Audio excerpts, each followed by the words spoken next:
Hello everyone. Thank you so much for joining us today. My name is Selma Avdic, and on behalf of the American Marketing Association, I want to welcome you to today's webcast. This is in partnership with Cardinal entitled Bigger Returns, Smarter Decision Making, Marketing Budgets That Work. So before we get started, I just wanted to go over some important housekeeping items. This session is being recorded and will be made available to you soon. We also encourage everyone to continue the conversation on Twitter, and you can do so by referencing #marketingbudget when tweeting about this webcast. And if you have any technical or content-related questions, please feel free to ask them at any time by using the chat box on the left-hand side of your screen. And so with that, I'm very happy to introduce our presenters for today. We have Irina Pessin with us, and she's the managing partner in New York at Cardinal. And I wanted to tell you a little bit about Irina. So her expertise is in managing multi-geography modeling and optimization projects that helps clients maximize profits from their marketing investment. And her experience spans finance, pharmaceuticals, and retail, as well as strong experience working with FMCG brands. Irina holds a master's in business and economics from City University in London. And we also have Andrew Dodds with us, who's the managing partner of Data 2 Decisions in Canada. And Andrew has 20 years of experience in marketing analytics and strategy, consumer and shopper insights for some of the world's biggest brands. So this includes Kraft Foods, Conagra, Campbell Soup, and Nielsen. He also has an immense amount of data analytics experience, and he holds an MBA in marketing and a BA in economics. So we are thrilled to have both of them here. Let's start this by turning it over to Andrew. Thanks, Selma, and thank you to the AMA for hosting this event. It's our pleasure to be here today. So really happy to be speaking with you and with the rest of the audience on this particular topic. So a lot has changed with how consumers interact with brands nowadays, and what's happened with that change is it's created a huge opportunity for those businesses that really know where to focus their attention. The media landscape itself is getting unbelievably complex, and clients are starting to face very, very difficult questions about their marketing and having to make some very difficult decisions as a result of it. Add to that the innovation of technology and the convergence of offline and the online worlds, and it's pretty clear to see that the ability to understand the contribution of the different media touch points in the consumer's journey is really, really valuable and important. Now, because of this complexity, many businesses really aren't performing to their potential. They're either spending too little and not maximizing their profit potential, which is illustrated on the left there, or they're spending inefficiently and they're wasting their investment, which is illustrated on the right-hand side. All the businesses that we tend to work with have revealed some form of unrealized opportunity in one form or another, either leaving money on the table or they're just not spending it right. The big question then becomes, well, how do you tap into that opportunity without guessing? Our experience has shown that by modeling the business performance and applying those learnings, the return on investment from media can be greatly improved. And that will drive very significant sales growth for the business in question. So on this particular slide, by illustration, if a business is spending, by example, $10 million in media and averaging a sales return of $3 for every dollar that they're spending, that's a good starting point.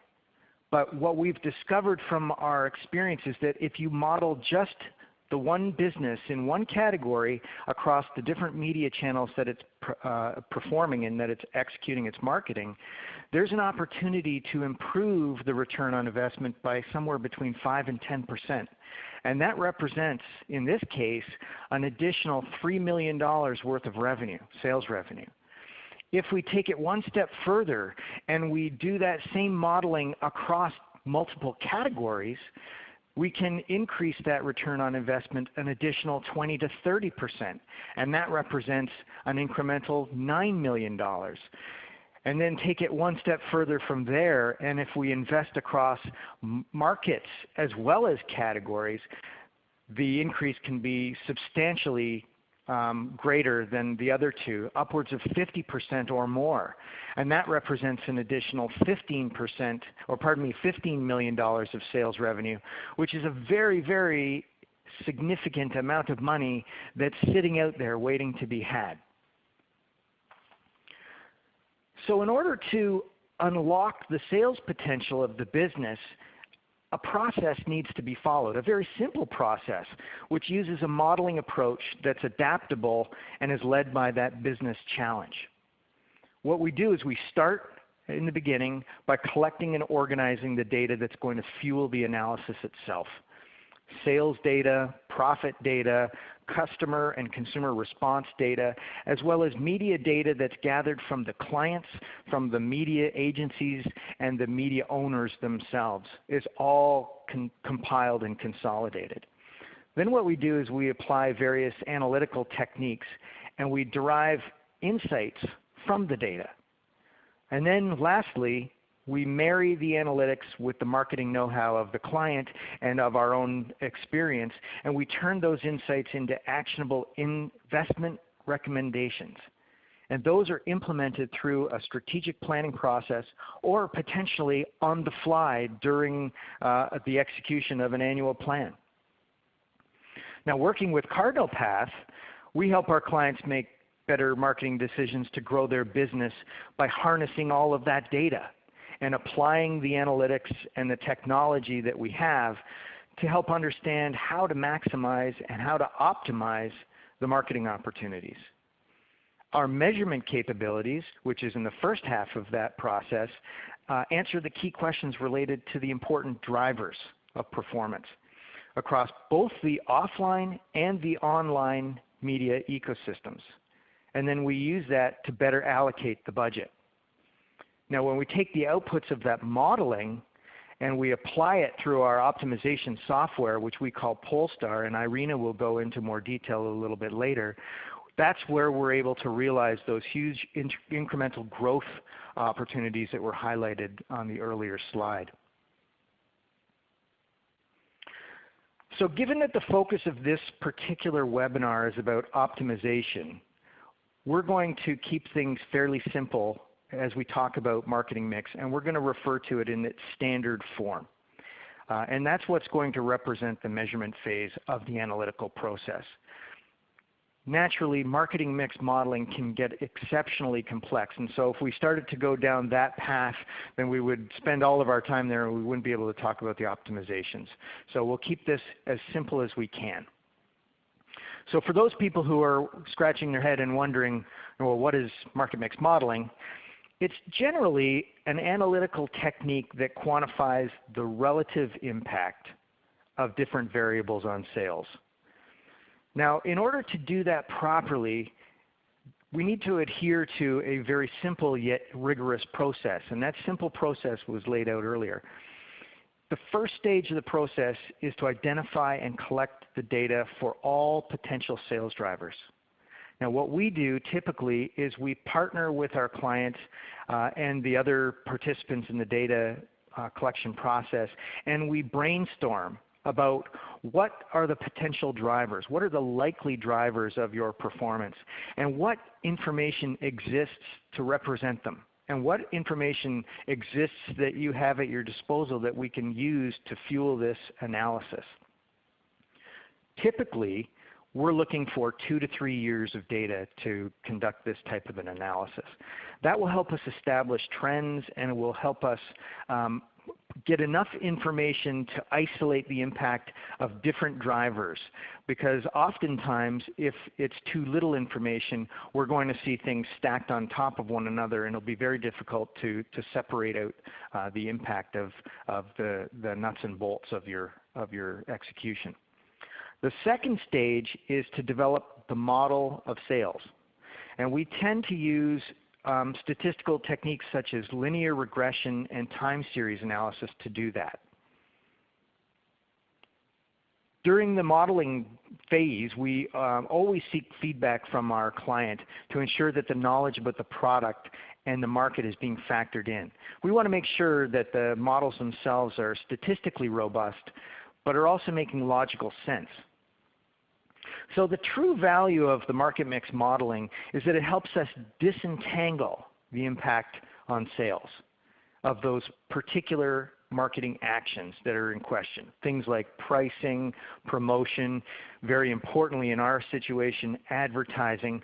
But we also factor in other influences such as seasonality, weather, and the movement of the economy, because it has an impact on how people are engaging with brands and purchasing brands. This particular type of modeling answers a whole host of different questions. In particular, a lot of the questions that we get from our clients that start the ball rolling are things like, what's the return on investment of my media, which is a very big and meaty type of a question. Or what campaigns have been more effective for me in the past, and which ones should I continue with, and which ones should I cut back on or eliminate? Or take it one step further, what's the optimal GRP weight per week? Or should I be flighting more 30-second spots versus 15-second spots? Or timing related, which months of the year have the best return for the investment that I'm putting in? Or it could get as specific and tactical as what promotions are profitable for me and which mechanics work the best. So as you can see, this particular type of an analysis has the ability to play at a very strategic level, but also at a very micro level where necessary. In a nutshell, what market mix modeling allows you to do is to determine the profitability of each part of the marketing mix. And that allows you to identify where investment should be focused, and that will allow you to improve your profitability going forward.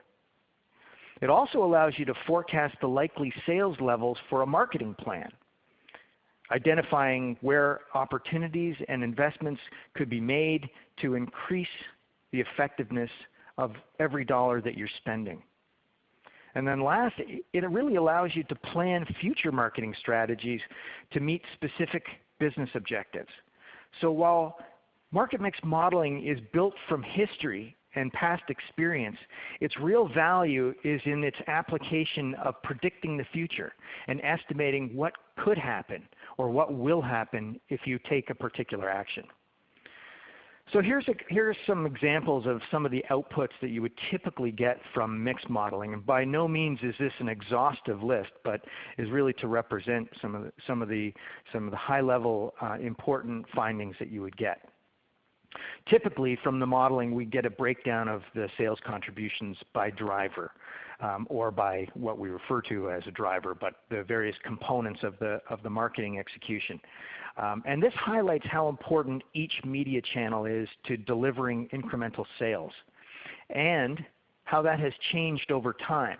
So you can really appreciate how it assesses what you've done and what has worked and what has not. Built into the modeling and the modeling process is the development and establishment of advertising response curves. And these reflect the media saturation and its diminishing return.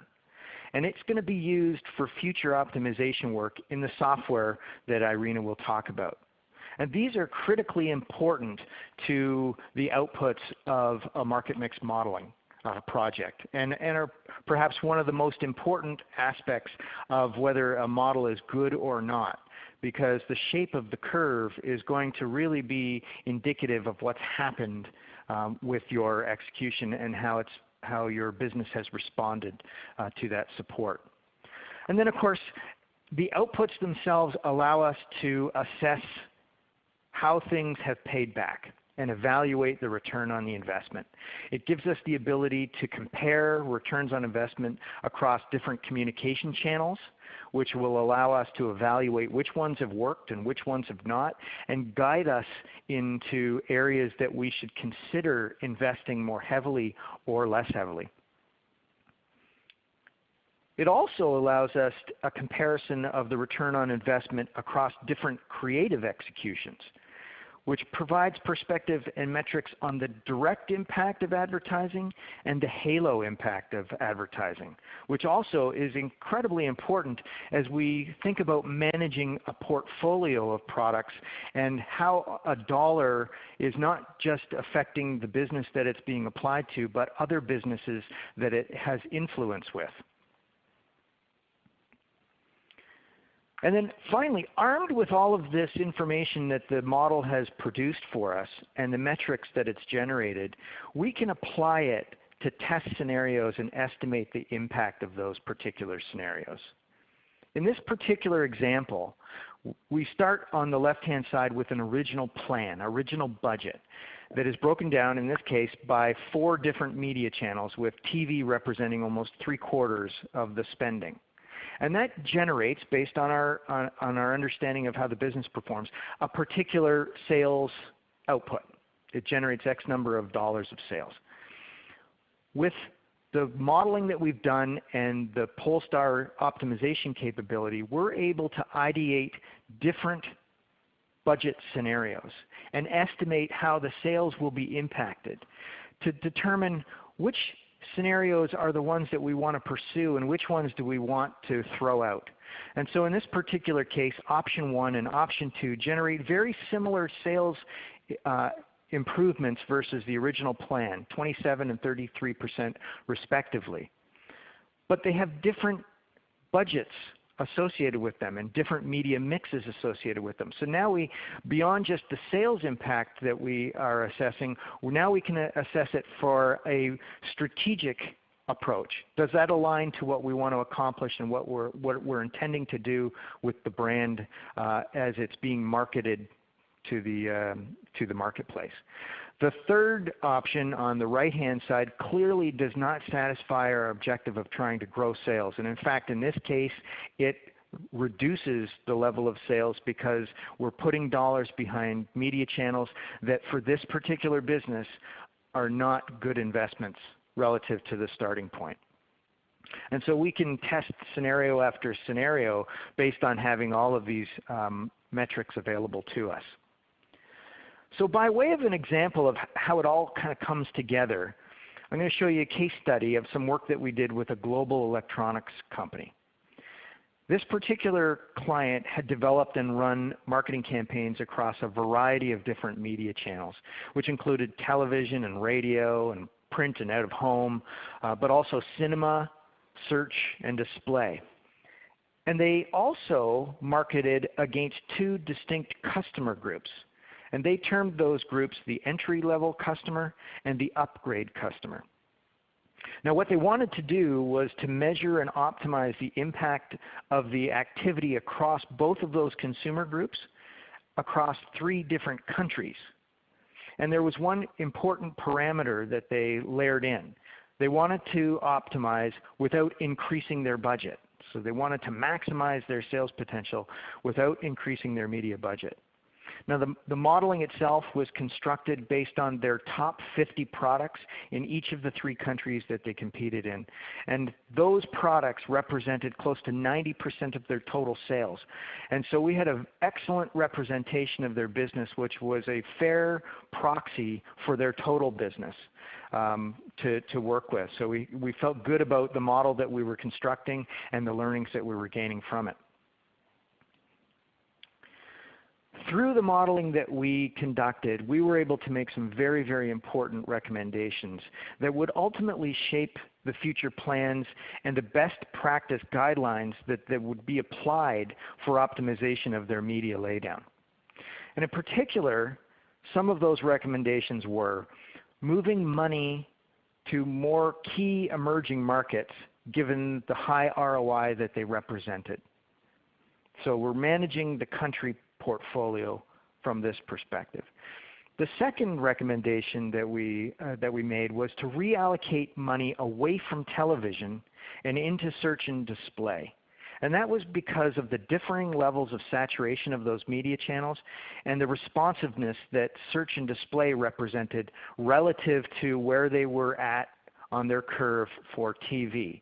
And that's a very difficult thing to wrap your head around if you have had lots of investment behind television. It feels like a bit of a leap of faith, but the data and the analysis takes away that risk.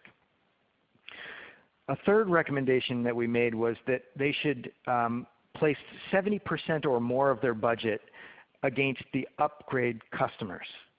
And that was strictly because of the value that that customer group represented relative to the entry-level customers and what they drove in terms of growth relative to the entry-level customers. Another recommendation that we made was to use more equal budget splits between countries, rather than, as I mentioned earlier, skewing it to one country over another.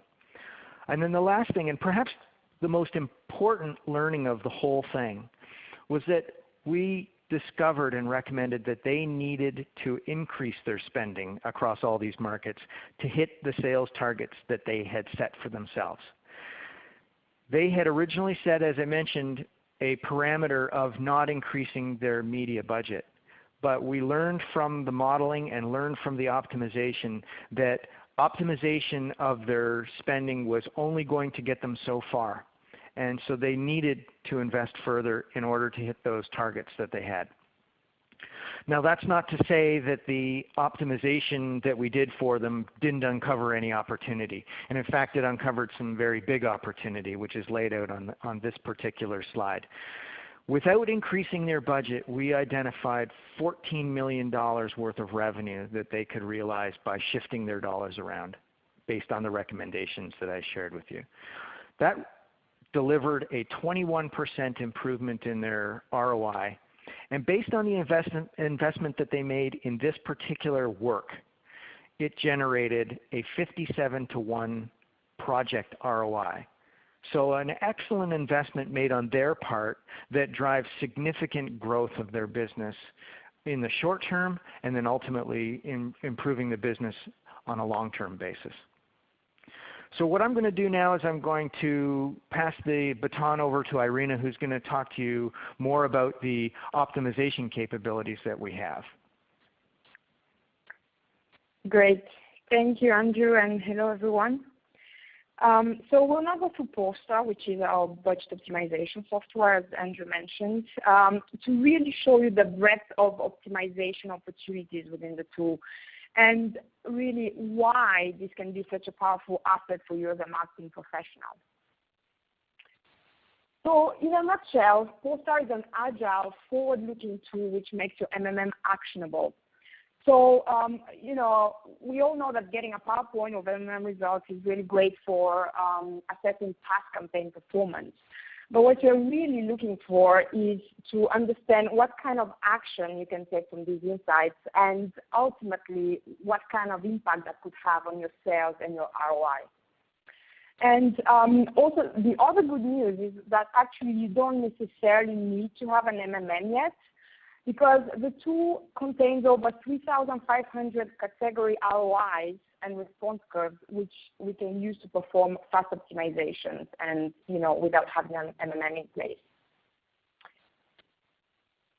So Polestar can really help you take advantage of optimization opportunities at different levels and across different dimensions. And I have outlined them here on this slide. So they are not mutually exclusive. You can optimize across all of them or any one of them. So if we go through each one of them, if we start looking at the one on the top left-hand side, Polestar can help you with budget setting. So either help you set your budget to reach a specific sales or ROI target, or it can simply help you advise on the budget that will give you the optimal return. In the next box to the right, you can see that it also enables portfolio allocation. So that can be across brands, but also across markets. And here when we say markets, these can be either countries or regions or DMAs. It really depends on where your marketing is being spent and also where the decision making lies in terms of budgeting. We can also do more granular allocations by variant, or that can be new versus established products. And we know that new products are more responsive to advertising in the first few months, so the tool does take into account. We can also do some budget allocation by channel, which is the bottom left-hand side box. And that can be either online channels or offline channels. And you can see on the right that Polestar also optimizes the media mix in terms of the laydown. So it gives you a 52-week allocation across the year by taking into account both your sales seasonality but also your media cost seasonality.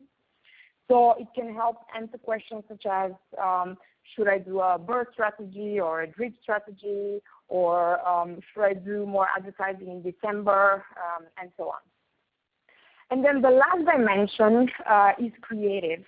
And Polestar can recommend you what type of creative to invest in based on creative characteristics, but also past performance. So as I said, you can do all of these optimizations or any of these optimizations, and Polestar can help you improve your ROI by up to 80%. So as I mentioned before, Polestar is really an agile tool, and it's also very user-friendly. It can really make your optimization process a fast process. So the steps to optimize are simple. You log into the tool on your desktop or laptop. Polestar can either be set up and used by the analysts at Cardinal, or it can be licensed to the client or even your media agency with, of course, training and support provided. Next step is to decide what we want to optimize. As I mentioned before, you can optimize at different levels. You can do portfolio optimization across markets, across time, and so on. So this is where we decide what kind of optimizations we want to make and scenarios we want to make. The third step is to input the parameters that will help us perform these optimizations.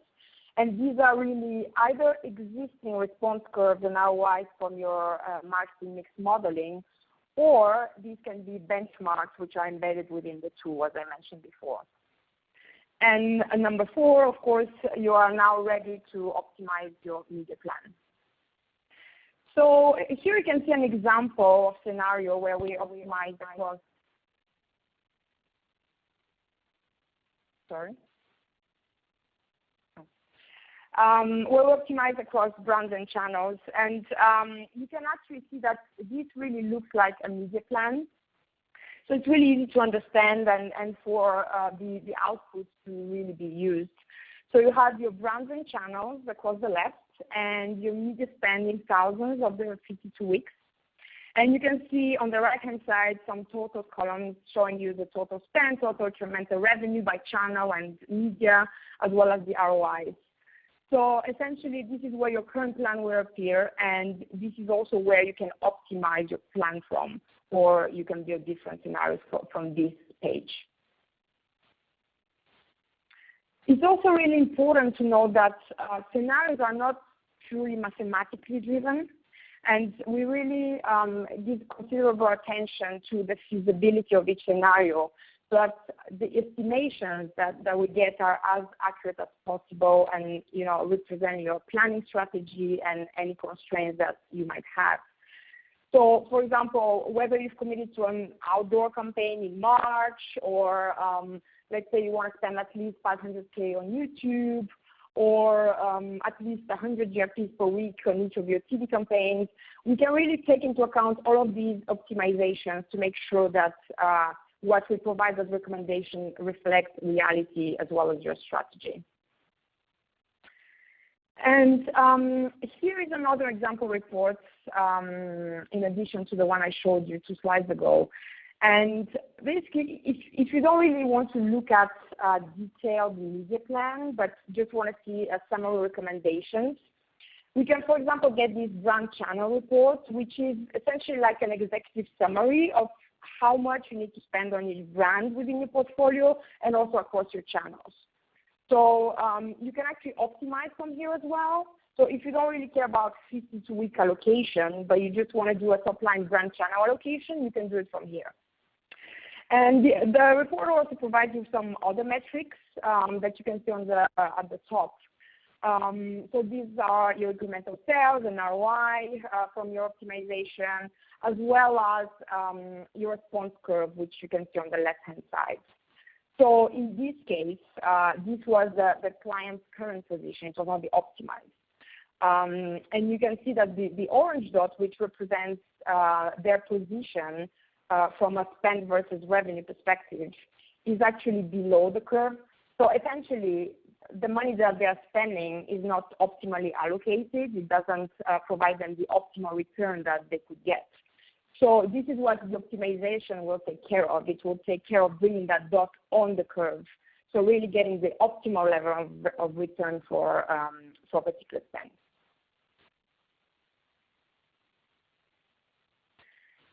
And one more report I wanted to show you, this brand market report. So again, this is a really useful snapshot if your allocation is across DMAs as well as brands.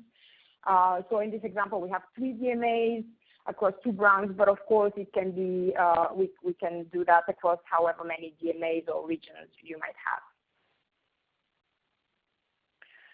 So in summary, why use Polestar? So Polestar is really geared towards business outcomes, not media outputs like some industry tools do. It really shows you what kind of budget you need to maximize your sales or your ROI. So it's really linked to your bottom line. It's also a scenario planner, and it shows you what kind of sales and ROI you can expect from different media mix scenarios and levels of spend, which really enables you to make decisions in a safe environment and before going on air. And also thinking about your business goals, and of course, you certainly have sales targets and profit targets that you need to achieve. The tool can really tell you how likely you are to achieve these with your current strategy, and if it's not the right strategy, it will advise you how to spend to get to that target. And then finally, Polestar can help you identify the best way to spend your money across your portfolio, either your portfolio of brands or markets if that's relevant. So we'll now go through some case studies to illustrate how Polestar is action for our clients. And that first case is for one of our main clients which operates in the retail industry. And essentially this client was facing declining sales for 5 straight quarters. And that was despite the fact that they were actually increasing the budget every year. So they turned to kind of us to really help them, to help explain the drivers of this decline and improve their media performance across their channels. And they were using a mix of offline and online channels. So we worked with the clients to build an MMM to measure the effect of their marketing on their business, but also considering any operational and external factors. So actually in this case, we understood that it's a decline in the category which was responsible for their own sales decline. And we also helped them quantify the impact of marketing on sales so they really knew where they stood. We then integrated the tool into Polestar to determine what was their optimal budget allocation across all of their marketing activities to maximize their revenue and counter that sales decline. The insights were actually so well received that the client presented our recommendations to their executive board to show how modeling and Polestar were being used to really help the business overcome the negative external influences. And so from optimizing that mix with Polestar, we identified that that mix would drive a 33% more incremental revenue. And actually, we'll be spending 26% less in media to achieve that. So that's the ideal scenario, I'm sure, for everyone: spend less but get more. And that would really, we also measured that would result in an 80% improvement in ROI for marketing. We also quantified the project ROI, and that was $306 to 1. So $306 for every dollar spent on that project. So you can see that it's more than justifies the investment in that piece of work. And actually, the client implemented a lot of our recommendations, and we are continuing to work with them to update their models and validate our findings. The second case illustrates how we were able to answer a specific client's strategic question and reallocate their budgets across the globe by using both MMM outputs but also benchmarks. As I mentioned before, we have a set of benchmarks within the tool that helps us with that. So the challenge here is that that client's revenue growth had fallen short of target, and the CEO really wanted to know how much additional revenue they could tease out from their existing global media budget to supply that shortfall. So in this case, we used Polestar to reallocate their budget across 20 markets and 4 brands, and we also identified the optimal media mix and weekly phasing. So as not all market brand combinations had MMM done, we had to use a combination of benchmark response curves from our database, as well as their existing response curves from other brands and markets to derive the missing ones, the missing parameters. So we delivered 10 insights and recommendations to the client that would help them improve their ROI. And also, which was really important, we make sure that these recommendations were aligned with both the client's global strategy, but also their local market level strategies. And it was really important because from a strategic standpoint, they had different objectives, and by doing that, we made sure that we had stakeholder buy-in across the board. So through this analysis, we identified a $202 million incremental revenue for the clients.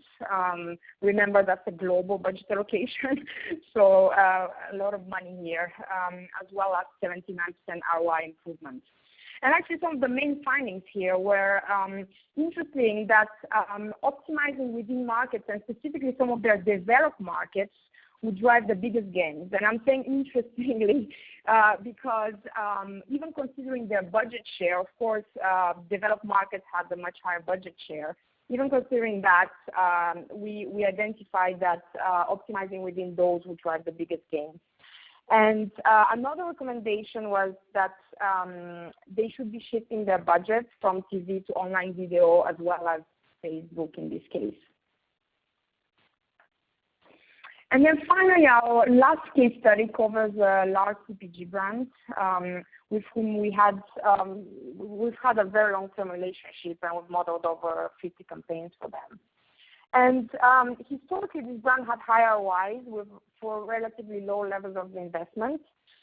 So basically, they decided to increase the marketing budget by as much as 125%, quite a lot, hoping that they could get a lot of extra revenue with that extra budget. But actually, such a steep increase really risks their ROI falling dramatically if the budget was not spent efficiently. So essentially, the client asked us, how and when should we spend this extra media budget to make sure that we maintain high ROIs? So we use Polestar to optimize their budget across their portfolio of 9 brands, as well as media channels. And we also recommended 52-week phasing for all their channels, taking into account seasonality, so sales seasonality, as well as media cost seasonality. We really worked hand in hand with all the stakeholders involved, so everything from the media agency, the brand team, the marketing teams, to really make sure that we take into account all of the planning and strategic constraints that they had in order to make the optimizations as relevant and actionable as possible. And ultimately, we're able to show them how they can spend this extra budget and still maintain high ROIs and increase in revenue. So in terms of specific results, we identified a 14% ROI increase for them, which actually translated into a 20.2 million of extra profit from advertising. So to put that into context, they were spending 33 million. So that gives you an idea of how far that kind of money can go when it is optimally spent. And we also calculated the project ROI here, which was 50 to 1. So in terms of our main recommendations, one of our main recommendations was actually to shift more money to their master brands. And of course, we specified how much money. And that was actually because it was having strong halos onto their smaller brands. And we also advised them to do more constant advertising on that master brand and not just advertise during seasonal or promotional peaks.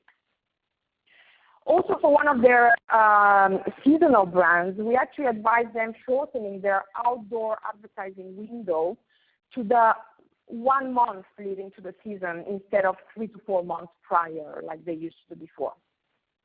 And in terms of channel allocation, we recommended more money to be moved from, to be shifted, to outdoor and content and away from TV. So just wanted to leave you with these key takeouts and next steps. So if there's really one thing to remember about Polestar is that it is an asset which can help you grow your business through better marketing. So marketing no longer needs to be an expense only, but you really need the right tool to help you with that. And as Andrew really put it in perspective in his example at the start, if you take a budget of 10 million, which actually is a very small budget for many advertisers, that budget is spent in the right way by performing optimizations at different levels, can generate an extra 27 million in sales revenue on top of its current return. So it really gives you an idea of the types of return that you can get with bigger budgets, and actually we come across much bigger budgets usually.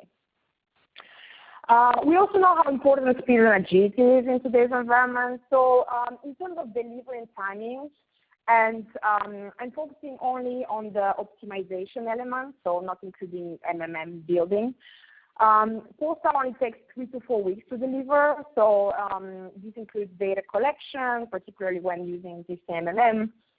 If using benchmarks, that's obviously the data is already there. And also includes setting up the tool and, of course, optimization and scenario planning. And so as a next step, we invite you to download the Polestar solution sheet, which is at the link at the bottom of the slide. You'll get that link as you register to today's webinar, and that will provide you with more information on the tool and also how to engage with us. So thank you very much, everyone, and we are happy to get any questions. Yes, thank you so much, Irina. Yeah, we have tons of questions already for you both, so I'll just go ahead and get started. So the first question, we have an audience member that wants to know what data is needed for the modeling and optimization work? Okay, I'll take that one. There's a long list of data that's actually required for modeling, and it's not a defined list in the sense that you check it all off and you've got everything covered. It can be as long as is data available. But typically what is needed is something that you're measuring. It's usually sales, but it could be traffic or footfall. It could be some other form of conversion, but that becomes what we refer to as the dependent variable, the thing that we're trying to explain. All of the other data is independent variable, and it is reflective of the marketing and the sales and the execution and the environmental impacts that are affecting that business. So it could be the pricing and the promotion and the distribution of a particular product that is going into the modeling, and data is required to reflect that. It could be and should be all of the media data from the agencies that we're working with. So we're looking for television GRPs and spending, and we're looking for radio GRPs and spending. In the digital world, we're looking for impressions, and you could use click-through, you could use time spent on page, et cetera, et cetera, et cetera. It is as long as your imagination will allow you to think.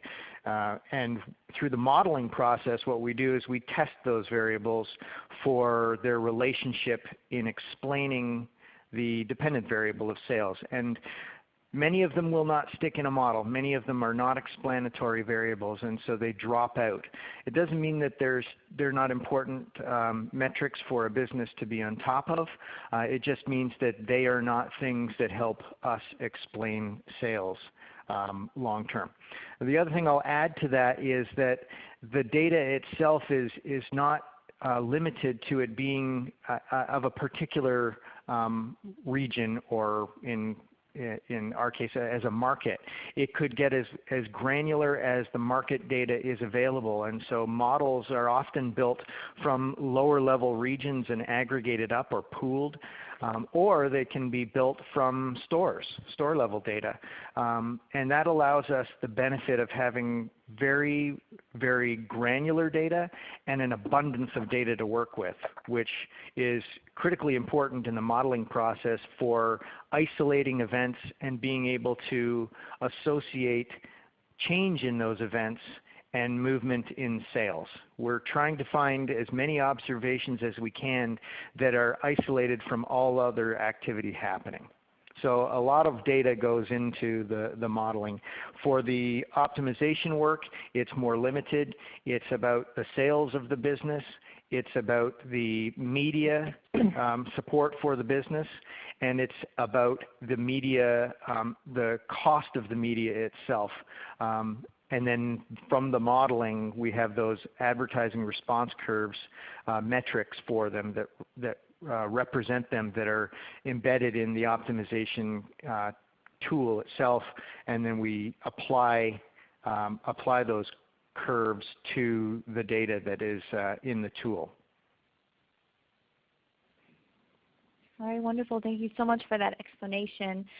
Next question, as a follow-up, how do you evaluate the accuracy of your models? Another good question. A variety of statistical techniques that we would use. So you may have heard the term R-squared or adjusted R-squared. That tends to be a measure that is common to modeling, which allows us to understand what we refer to as the goodness of fit. So as we build a model that estimates sales, we overlay that with actual sales to determine how good the fit is. How much of the sales is it actually explaining, and what's the margin of error on a weekly level. We also use other metrics for each of those individual variables to test their validity and how explanatory they are, as I mentioned a little earlier. And so T-stats and P-scores become incredibly important for doing that. And then the other thing that's part of the modeling process is what we do is what's referred to as a holdout. So we exclude some of the data that we have collected from the modeling process, and then when we build our model, we use that model to estimate what we think the sales are for that particular period, that holdout period, based on all of the variables, the metrics of the variables that go into the model for that same holdout period. And then we determine how closely the model is estimating the sales for that period. And if it's a good fit, then we're comfortable with the model. If it's not explaining, or if it's not estimating or forecasting that holdout period accurately, then we go back and it becomes a very iterative process of tweaking the model to try to make it fit. All right, great. And how long does it take to deliver a project? What is a typical time frame? So, well, I can take that one, Andrew. If we talk about both the modeling and Polestar, that's about a 3-month period, really, 12 to 14 weeks period. Obviously, taking into account all the data collection, modeling process, getting the insights, setting up the Polestar tool, and so on. But if we're really talking about the optimization side of things only, so just Polestar, that's only 3 to 4 weeks, as I mentioned before, and really that only includes collecting data, mainly if we are using an existing MMM, but actually if you are using the benchmarks, there's no data collection included apart from sales data, as well as obviously setting up the tool, working with any relevant stakeholders like media agency, for example, or any of the brand teams for any constraints. We talked about constraints earlier to make sure the optimizations are as relevant as possible. And obviously the scenario planning, which could either be done in a workshop situation, so the Cardinal Path analysts, as well as the clients and the media agencies, they wish to can be in a room all together for a couple of hours and go through different scenarios, or they can specify any scenarios that we would like to test, and we can do that and give them the outputs from those. But yeah, for Polestar only, it's a 3 to 4 week process. Okay, great. Thank you so much, Irina. And as a follow-up, we have an audience member that wants to know, how much does a project typically cost? So I'll focus on the optimization only. So obviously, cost really depends on the scope, as for a lot of things.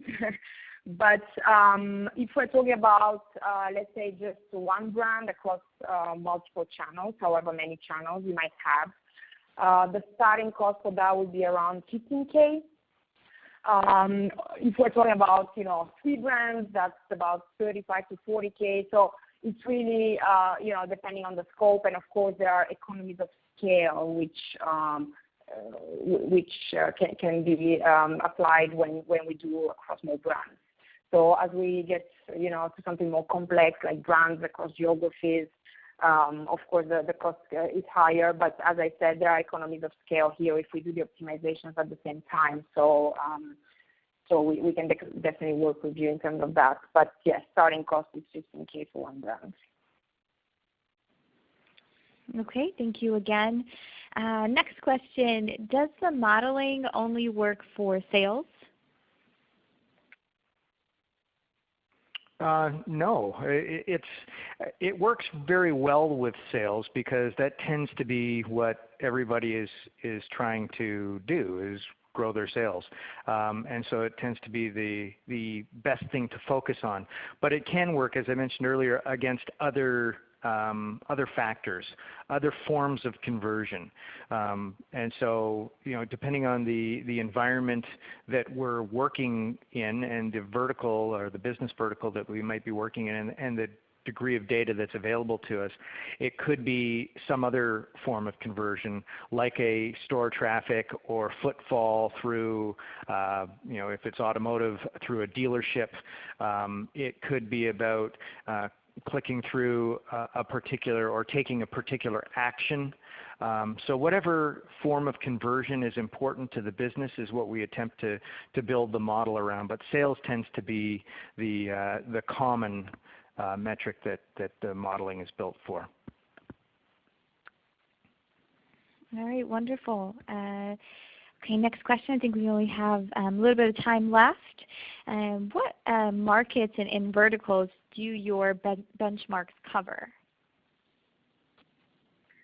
So I'll take that one. So in terms of markets, the benchmarks mainly cover all of North America, so US and Canada, as well as most countries in Europe, so UK, Germany, France, and so on. So the main countries in Europe, and also some countries in Asia, so China, Australia, and so on. They don't really cover South America right now, although we've had some work done there, but it's not a lot of examples so far, so we don't really have very strong benchmarks in South America. But generally speaking, all of the other markets are covered, the main markets. In terms of verticals, so there are quite a lot of verticals covered. We have a lot of FMCG, such as in home care and healthcare, foods as well, beverages, so either alcoholic or non-alcoholic. We also have a lot of retail, so that can be either shops or it can be retail such as, fast food restaurants, things like that, or other restaurants. We also cover banking and finance, and this also includes insurance, actually. What else? Automotive is a big one. We have automotive as well. And then we actually have a category which we call other, where we have, other smaller, not smaller examples, but like less clients in that category. So we group them into other, but these can be from, for example, the entertainment industry. So we have an example working with film production company, and some other kind of unique cases. So these are in other, but essentially all of the main categories that you can think of, both from CPG to car to retail and banking are covered within the benchmark. All right, wonderful, Irina. So if we can just get a quick, response on this last question. We have an audience member that wants to know, how detailed can a MMM get for digital media channels? Oh, that's that's a hard one to answer as a short question. You can always do a follow-up, right? Yeah, for sure. What I'll say is this, that digital is a very, very complex media channel, and increasingly so. And so from a market mix modeling perspective, it is very well suited to deal with things in a very strategic and macro level. As I mentioned earlier, the objective of this type of modeling is to try to isolate events as best we can. In the digital environment, there's a lot of things happening at the same time, and so it becomes challenging to separate it all out. And so what we tend to do in a mixed modeling environment is to aggregate where we have to. The alternative, which is a completely different discussion for another day, is to go down the path of digital attribution modeling, which is very similar to market mix modeling, but is entirely focused on the digital environment. And it generates the same types of insights and outputs and metrics, different reflective of the data and variables we're working with, but the same kinds of learnings that can be applied through optimization as well. All right, wonderful. Well, that is all the time that we have for today. Thank you so much, Andrew and Irina, for sharing your expertise with us. Just as a reminder to our AMA members, you can view an archive of this webcast at any time. You can visit ama.org/webcast. And I want to thank our audience. Thank you for your participation and your time, and have a wonderful rest of your day.